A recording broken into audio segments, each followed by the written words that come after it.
Asturias tiene salida, tiene solución. Es el mensaje que lanza el presidente de la promotora local de Foro en Oreña, Ignacio Iglesias, en su libro Salir a flote, una recopilación de artículos ya publicados y que ha sido prologado por el presidente de la formación, Francisco Álvarez Cascos.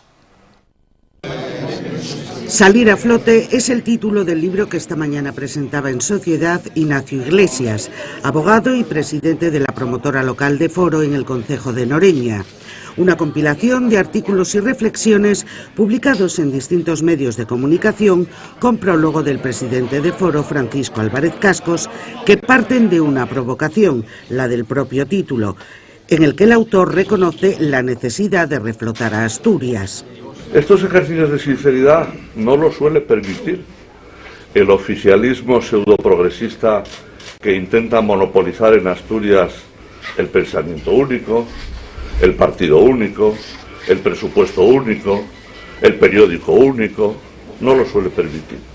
Ignacio Iglesias proclama en su título que no se conforma con flotar, gran paradigma del inmovilismo asturiano, sino que amenaza a todos con salir a flote, y una vez en la superficie ya veremos.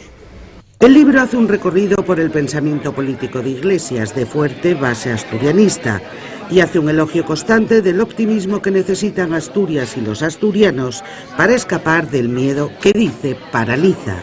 No podemos quedar paralizados por el miedo, que es lo que llevamos haciendo como asturianos demasiado tiempo.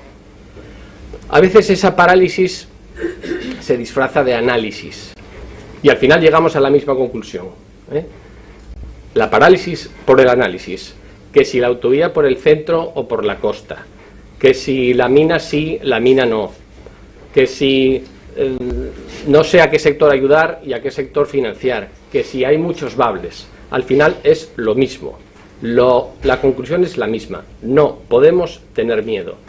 El libro ha sido publicado por la editorial Trave.